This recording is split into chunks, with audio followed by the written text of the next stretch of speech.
Desde hace mucho tiempo que los hombres del mundo deseaban tener una oportunidad de ver frente a frente, muy próximos, al primer ministro de Cuba, comandante Fidel Castro, y al presidente de Chile, doctor Salvador Allende. Es interesante que sea América Latina la que haya producido este fenómeno que en estos instantes concita la atención de todo el mundo. Desde que el comandante Fidel Castro llegó a Chile, muchos periodistas han estado pensando cómo poder seguir una conversación entre estas dos figuras de la política mundial. Y este es el momento y esta es la oportunidad de poder tenerlos próximos y frente a frente en un diálogo abierto sobre temas que interesan a toda la humanidad. Presidente Allende, se habla no solo en Chile, sino en todo el mundo de la expresión vía chilena. ¿Cómo podría usted definir este proceso político que se ha dado en llamar la vía chilena? En realidad, la denominación de vía chilena podríamos decir casi que es una exageración, pero yo creo que más que nada tiende a tipificar algo que está de acuerdo con nuestra realidad, nuestra historia y nuestra tradición. Los pueblos que luchan por su emancipación tienen, lógicamente, que adecuar a su propia realidad las tácticas, ¿no?, y la estrategia que ha de conducirnos a las transformaciones. Chile, por sus características, por su historia, es un país en donde la institucionalidad burguesa ha funcionado a plenitud y en donde dentro de esta legalidad burguesa el pueblo sacrificadamente ha ido avanzando y consiguiendo conquistas, ha ido concientizándose, ha ido comprendiendo que no es dentro de los regímenes capitalistas ni del reformismo en donde Chile podrá alcanzar la dimensión de país dueño de su independencia económica y capaz de llegar a niveles superiores de vida y de existencia. Hay que considerar entonces que Chile tiene condiciones diferentes a otros países. Quiero, por ejemplo, destacar que el Congreso chileno ha tenido 160 años de ininterrumpido funcionamiento. Quiero hacer ver que las Fuerzas Armadas chilenas son Fuerzas Armadas profesionales, que a lo largo de nuestra historia han estado al margen de una acción política propiamente tal. Por último, y es lo más importante, la clase obrera chilena ha tenido una participación activa, ha tenido una participación directa en la formación de una conciencia y en las luchas populares. Hemos dicho que la revolución chilena la haremos en pluralismo, democracia y libertad. Cada uno de estos aspectos habría que profundizarlo y tú comprendes que es imposible. Sin embargo, el factor fundamental es y será siempre la clase obrera y su unidad. Comandante Castro, respecto a lo que plantea el presidente Allende, ¿hay interés permanente de profundizar en cómo se produce la incorporación de la clase obrera y cómo entra la clase obrera como protagonista en el proceso de la Revolución Cubana? Nosotros hemos definido este problema de esta forma. La lucha armada guerrillera que inició un reducido grupo de hombres fue algo así, como un motor pequeño que permitió arrancar el gran motor de la historia, que son las masas. El movimiento obrero en Cuba, durante los últimos gobiernos, tanto el gobierno corrompido de Perío como el gobierno tiránico de Batista, estaba controlada por dirigentes oficiales que virtualmente habían tomado por asalto a los sindicatos, asesinando dirigentes comunistas y dirigentes obreros honestos. En esa situación, cuando triunfa la revolución, había una situación muy especial. No había dirección oficial obrera, pero había un apoyo total y absoluto de la clase obrera al movimiento revolucionario, que es un movimiento que se gestó con obreros y campesinos. Nuestros soldados guerrilleros eran hombres de la zona, campesinos y trabajadores y obreros. Y algunos intelectuales, o que pudiera llamárseles intelectuales por su procedencia o por su condición de haber estudiado en la universidad, que éramos nosotros, algunos de nosotros, no todos. En esas condiciones nuestro movimiento, que era un movimiento genuinamente revolucionario, se ganó el apoyo total de la clase obrera. Y así, al final de la guerra, en un momento crítico, mediante una estación de radio y sin contar con ninguna dirección organizada, se paralizó en cuestión de minutos a todo el país, mediante un llamado del ejército rebelde a través de sus emisoras radiales. Y eso fue en un momento en que ellos trataron de hacer una maniobra, un golpe de Estado a última hora, un factor decisivo en el aplastamiento de Batista y en impedir que se pudiera hacer ningún tipo de maniobra. Es decir, fue factor decisivo en la toma del poder en ese minuto. Y claro, después del triunfo de las armas, la clase obrera pues se organizó, se preparó y constituyó el baluarte, constituyó la masa de combatientes. Mientras nosotros por un lado continuamos desarrollando nuestro pequeño ejército, que llegaron a convertirse en poderosas fuerzas armadas, al mismo tiempo, en caso de lucha, en caso de agresión al país, lleva detrás todo el pueblo organizado, encuadrado en sus unidades militares, de manera que nosotros podemos decir que en nuestro país todos los obreros son soldados.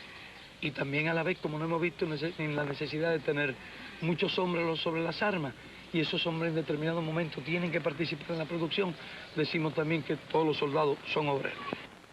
Presidente, la clase obrera, de acuerdo con las dos respuestas de ustedes, pasa a ser el elemento protagonista dentro del proceso. Hay un elemento, el escenario. ¿Usted podría hablarnos un poco de la tradición chilena, de la tradición de lucha y del estilo del país? Claro. A propósito, ahí se oyen algunos gritos que son de mis vecinas. Al lado hay un colegio de Sagrado Corazón y quieren verte.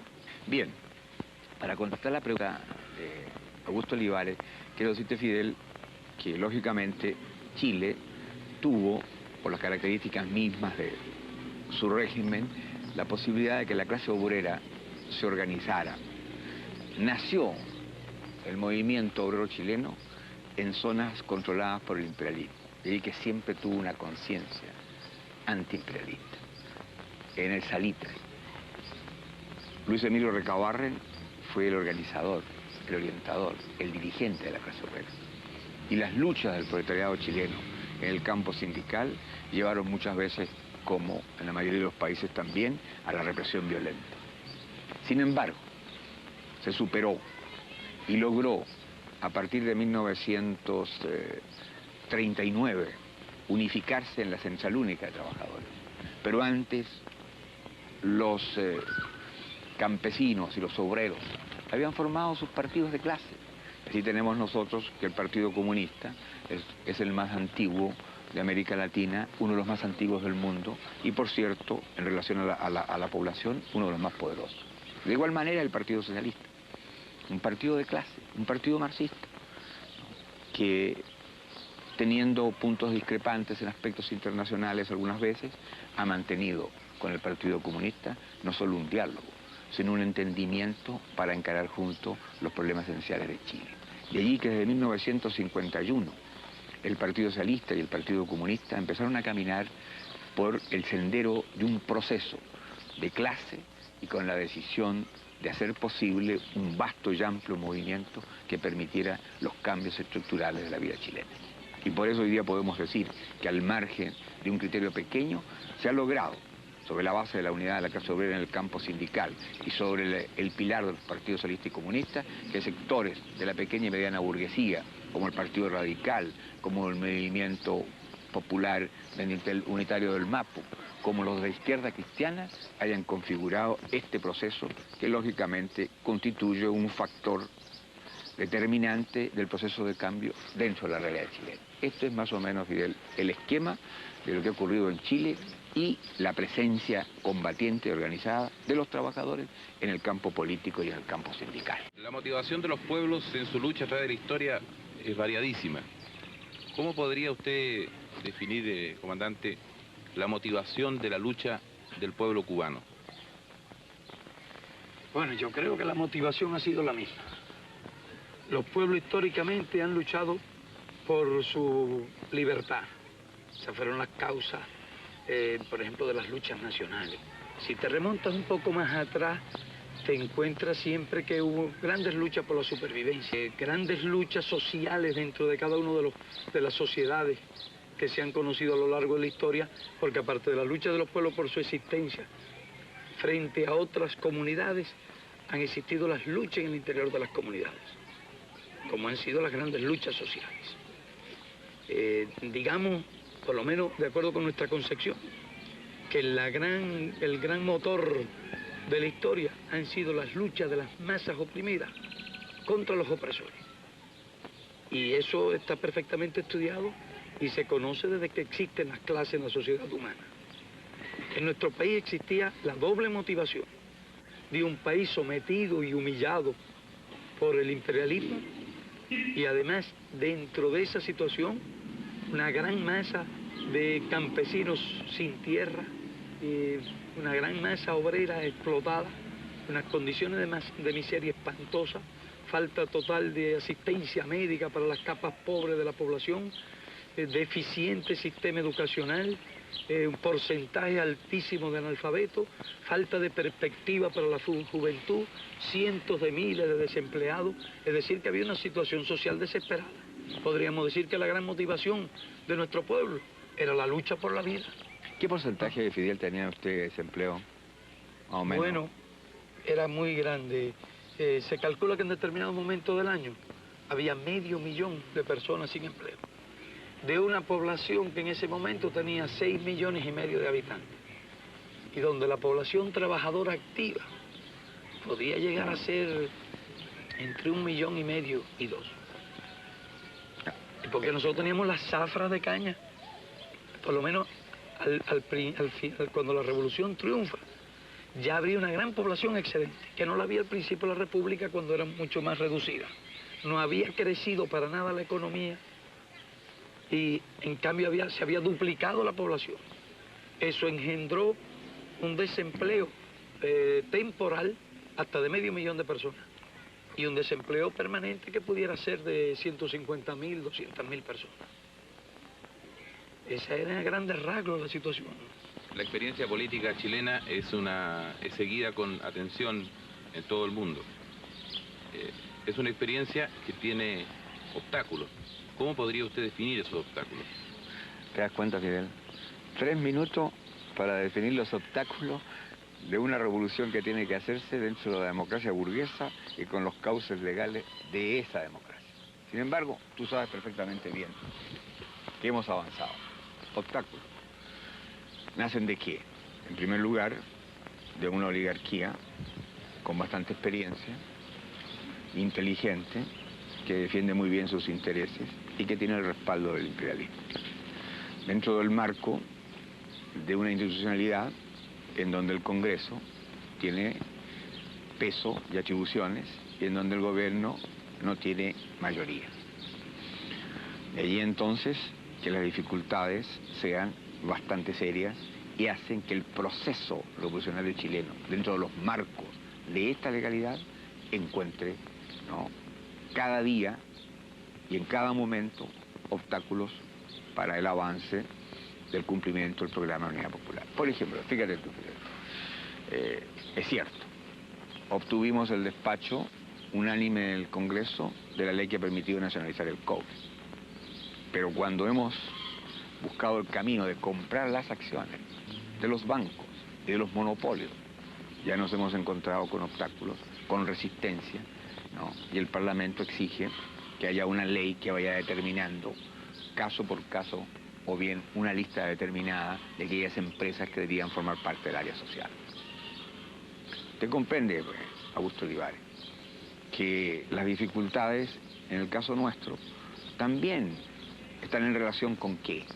Con una libertad de prensa que es mucho más que una libertad de prensa, que es un libertinaje de la prensa. Se deforma, se miente, se calumnia, se tergiversa. Los medios de difusión con que cuenta son poderosos, periodistas vinculados a intereses foráneos y a grandes intereses nacionales. No, no solo no reconocen, sino que deforman, repito, las iniciativas nuestras. Todo esto teniendo nosotros que respetar las conquistas que el pueblo alcanzó y la cual, lógicamente, hace uso y mal uso la oposición al gobierno popular. Por eso, y tú lo has dicho también, y lo has reconocido, que las dificultades que se nos presentan a nosotros son bastante Son grandes. admirables las dificultades de ustedes. Ya ves tú. Presidente, y a pesar de esos obstáculos, se puede llevar adelante el proceso. Y se avanza, ya lo he dicho, el cobre es nuestro, el hierro es nuestro, el salitre es nuestro, el acero es nuestro. Es decir, las riquezas básicas las hemos conquistado. Pero aquí hay una cuestión importante sobre esta pregunta que hace Olivares acerca de la vía y de las dificultades y de la marcha del proceso. Y es que el pueblo chileno, en virtud de esa tradición, de la estabilidad de sus instituciones, de sus partidos de izquierda organizados, que logró hacer un aglutinamiento de fuerza suficiente para obtener la victoria en el campo electoral y que efectivamente ha emprendido una serie de cambios de estructura muy importantes y algunos de gran trascendencia histórica, como la recuperación del cobre, del salitre, el control de los bancos. Todas esas medidas han afectado profundamente los intereses de los monopolios de Estados Unidos y han afectado también intereses de los sectores oligárquicos del país. Entre ellos las medidas de aplicación a mayor ritmo, a mucho mayor ritmo, de la ley de reforma agraria. Y esta situación engendra una gran resistencia de esos intereses, que además controlan, como decía el presidente, grandes recursos de lucha.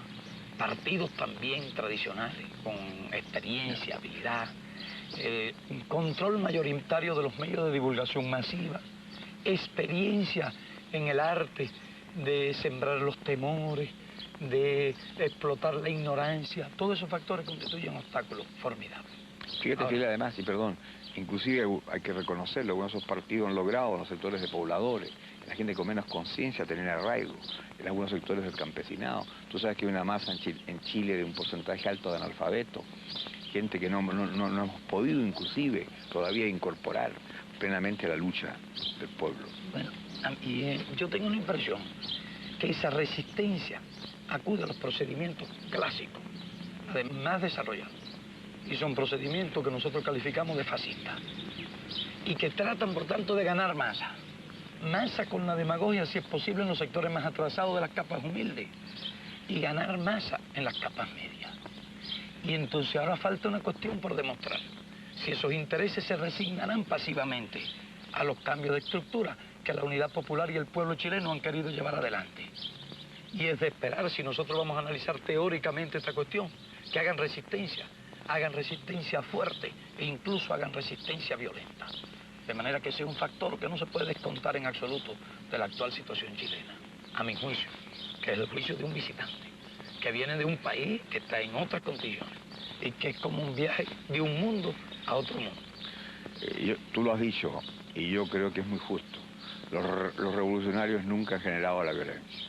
Han sido los sectores y los grupos golpeados por la revolución los que generan la violencia en la contrarrevolución. Mantuvieron los sistemas por la violencia y lo defienden por la violencia. Comandante, tanto usted como el presidente Allende se han referido a los obstáculos que encuentra el proceso revolucionario chileno. ¿Usted podría hablar de los obstáculos que ha encontrado el proceso revolucionario cubano? Mira, nuestra lucha se inicia en medio de un régimen tiránico y sangriento que mantenía el poder mediante una represión brutal, sin ninguna de las circunstancias políticas que tuvieran similitud con la situación de Chile. Totalmente distinto. Entonces se desarrolla una guerra revolucionaria. Se llega al gobierno mediante una guerra victoriosa del pueblo. En esas condiciones de llegada al gobierno ya había suprimido en el proceso de la lucha y al desplomarse virtualmente todo el sistema, los obstáculos principales. No quedó aquel parlamento fraudulento que había establecido como toda una máscara para darle alguna forma legal al gobierno de Batista, todo aquello se vino abajo con el régimen.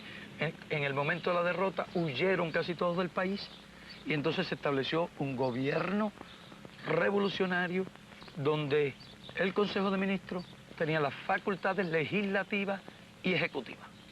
Eso facilitó mucho la formulación de las leyes y la adopción de las medidas pertinentes.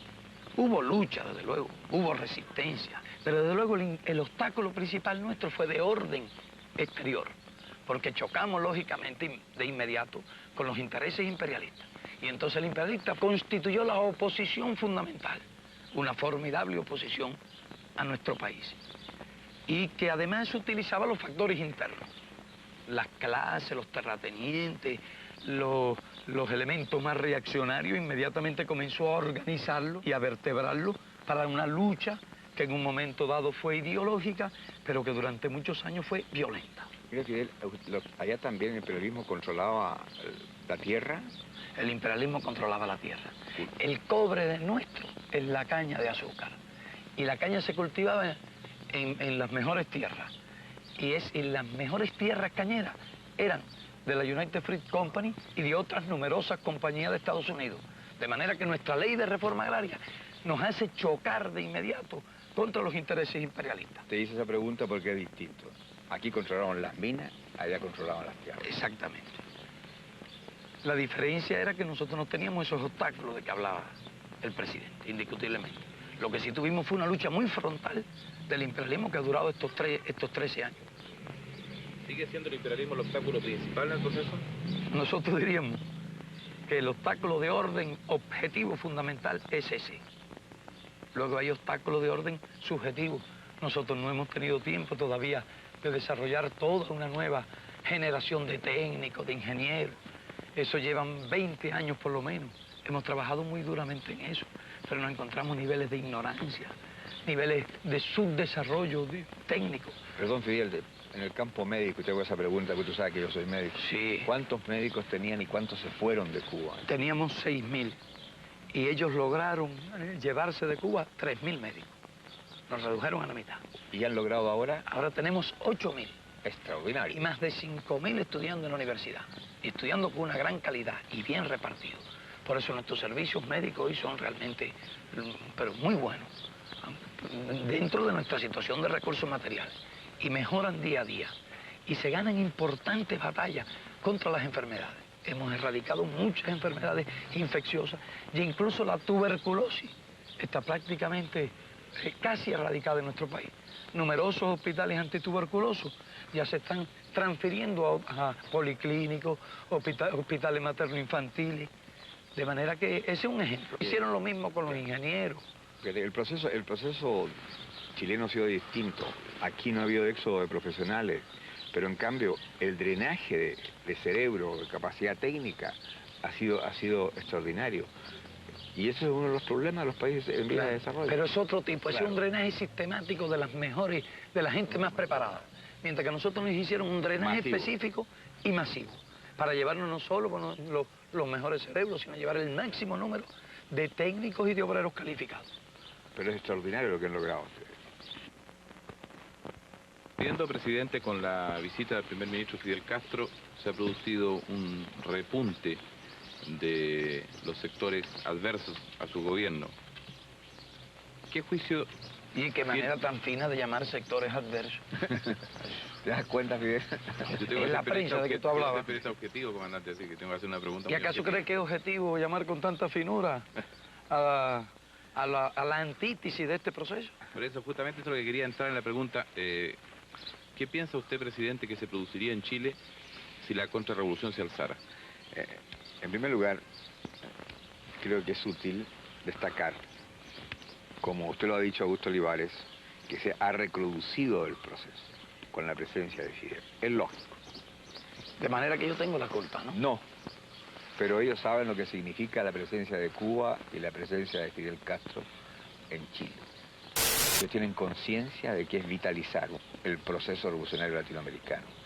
Ellos tienen la evidencia de que la unidad de nuestros pueblos es un factor indiscutiblemente que fortalece la voluntad y la decisión de los pueblos para romper la dependencia. Además, es indiscutiblemente, ¿no?, contribuir a terminar con el aislamiento intencionado, ¿no?, de Cuba. Por eso que ha recrudecido. Y además también, porque a ellos les duele profundamente, Fidel, el éxito que tú has tenido. El hecho que mineros, campesinos, obreros, soldados, sacerdotes hayan dialogado contigo, las grandes manifestaciones de masa, claro, lógicamente, han sido de cariño y afecto para ti la Revolución Cubana, pero también en el fondo, ¿no?, de apoyo al gobierno, porque es el gobierno del pueblo el que ha hecho posible tu presencia aquí, ¿verdad? Es cierto, pero te voy a decir una cosa. La mano del imperialismo está detrás de todo eso, sin ninguna duda. Porque nosotros tenemos bastante experiencia y sé cómo actúan. Nosotros... Y cierto aceleramiento de esas actitudes y ciertas tácticas y la forma en que se han producido, y precisamente durante la visita, y cuando estaba una gran parte del mundo con los ojos puestos en el resultado del diálogo entre nosotros y del encuentro entre nuestros pueblos y nuestros procesos. Entonces, han tratado de desviar la atención hacia determinados tipos de problemas. Yo no tengo la menor duda, ni la más remota duda, de que la mano del imperialismo ha estado detrás de todo esto.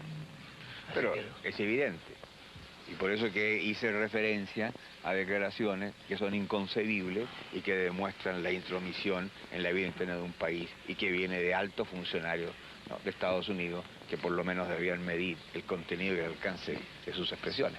Pero no solo inconcebibles, sino coincidentes. Claro, prácticamente el mismo día. Exacto. Bueno, pero volviendo, ¿no?, a retomar la curiosidad de Augusto Olivares. Efectivamente, nosotros también hemos siempre tenido en cuenta que la contrarrevolución pretendería alzarse. Y frente a ellos, ¿cuál será la respuesta? La respuesta del pueblo, organizado, disciplinado, la unidad popular, la lealtad de las Fuerzas Armadas y de Carabineros tradicionales en el sentido respetuoso de la Constitución y la ley. Nosotros tenemos conciencia además que el proceso chileno es irreversible. Quiero insistir, Augusto. El proceso chileno es irreversible. El pueblo está en el gobierno. Si lograran ellos lo que no van a conseguir, derrocar a este gobierno, Chile caería en el caos, en la violencia, en la lucha fratricida. Y en el fascismo. Y por cierto, claro, por una cosa, el imperialismo que ha estado y está detrás de todos los procesos para atajar la revolución, que significan los cambios y su derrota, en Chile no va a poder desembarcar. En Chile no va a intervenir materialmente, pero busca otros caminos. ¿Cuál es? Alentar a los grupos reaccionarios e incubar a los grupos fascistas, que utilizan la demagogia y movilizan los grupos de menor conciencia social. Pero yo tengo la seguridad y la certeza absoluta de la respuesta implacable y dura del pueblo. Y personalmente, yo cumplo una tarea. Yo no estoy ahí para satisfacer una vanidad personal, ni honores. Yo soy un luchador que toda mi vida he dedicado mi esfuerzo y mi capacidad a hacer posible el camino al socialismo. Y cumpliré el mandato que el pueblo me ha entregado. Lo cumpliré implacablemente.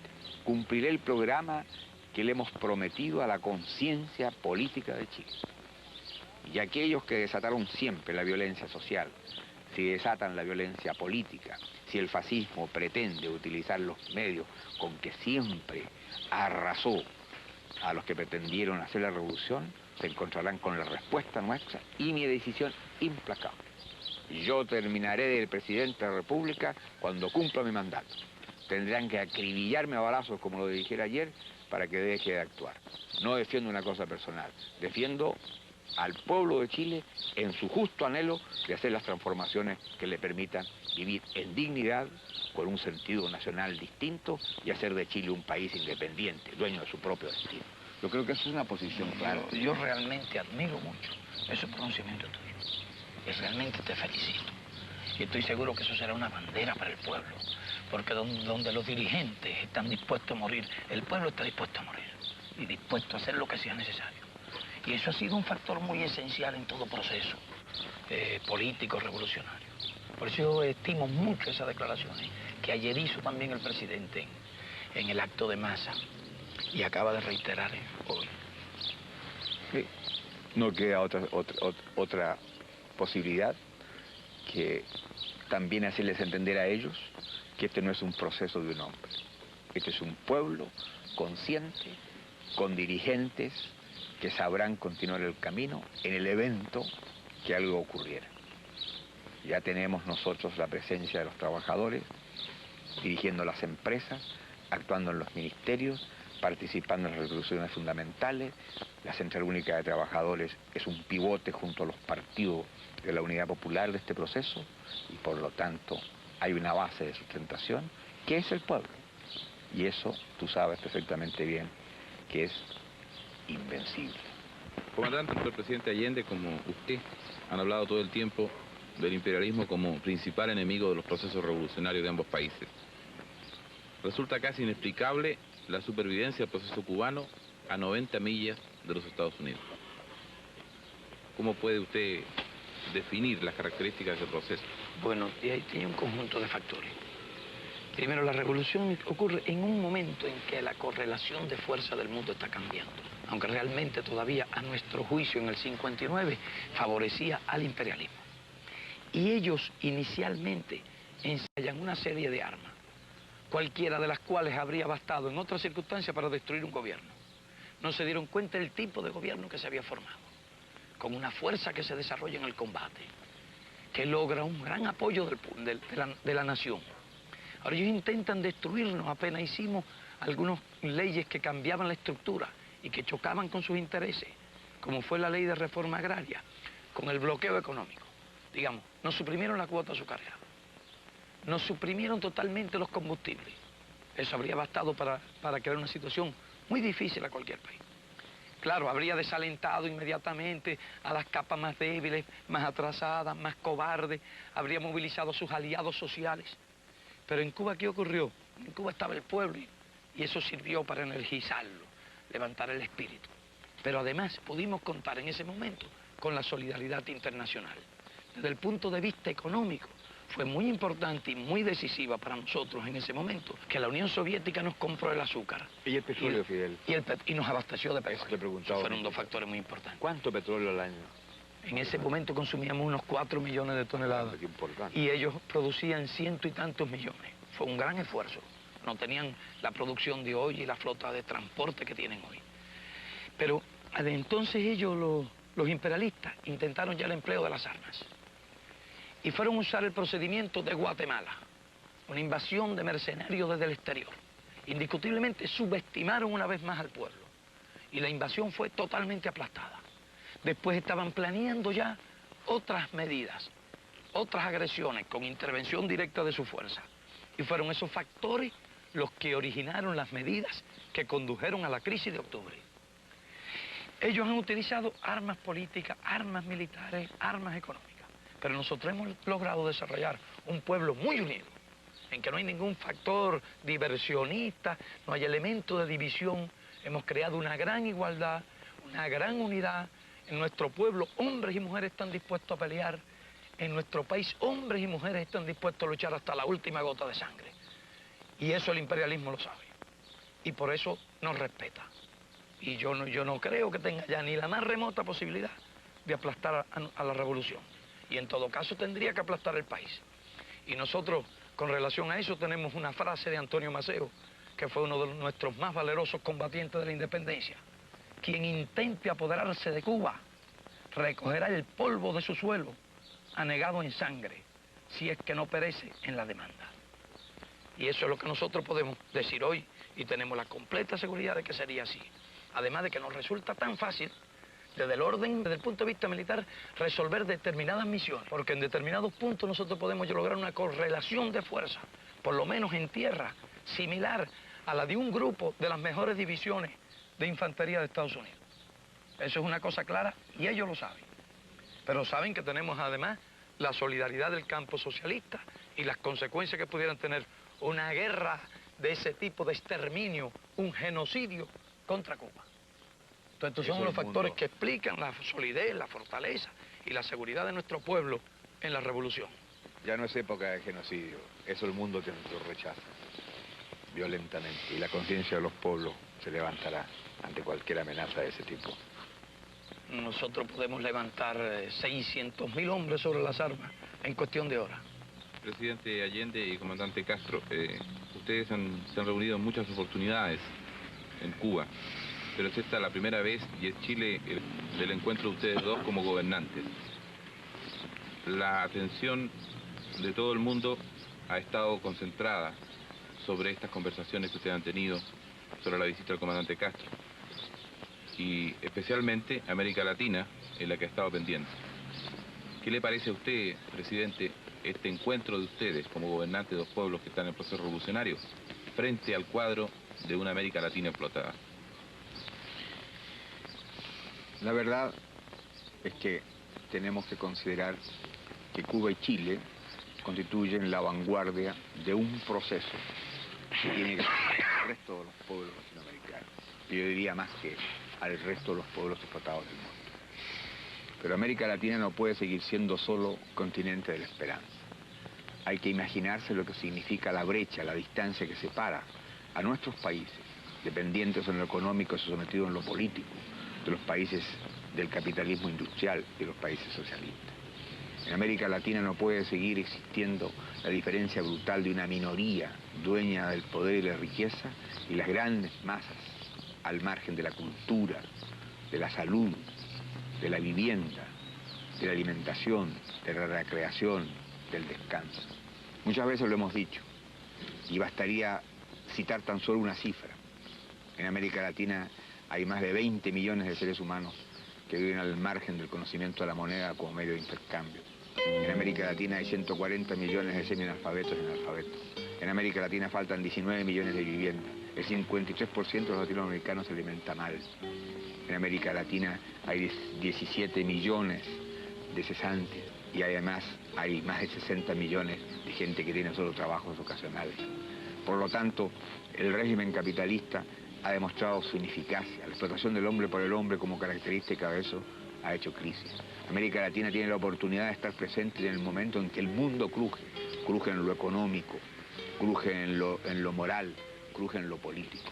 Y allí entonces que las reservas de este continente tendrán que expresarse cuando los pueblos alcancen la posibilidad de intervenir, cuando los pueblos lleguen al gobierno, cuando hayan arrasado con las viejas oligarquías cómplices del imperialismo y cuando indiscutiblemente haya una voz de América Latina, de pueblo, continente, como lo soñaran los próceres de nuestra independencia, por los caminos de acuerdo con la característica de cada país. Ya emerge esta voluntad, ya se hace presente, e indiscutiblemente no solo en este continente, sino en otros continentes. Lo hemos dicho muchas veces, los que han caído en Vietnam y caen en Vietnam, no solo lo hacen por su patria, lo hacen también por el resto de los explotados del mundo. Los que cayeron en Cuba señalaron un camino de esfuerzo y sacrificio para hacer posible la Cuba de hoy, el primer territorio libre de América Latina. Los que cayeron hace años en Chile constituyen la simiente de este proceso revolucionario. Los pueblos explotados del mundo tienen conciencia de su derecho a la vida y por eso que el enfrentamiento está más allá de nuestra frontera y se hará en sentido universal. Pero América Latina tendrá algún día la voz que le corresponde a un pueblo hasta hoy día sometido para que sea mañana la voz de un continente libre.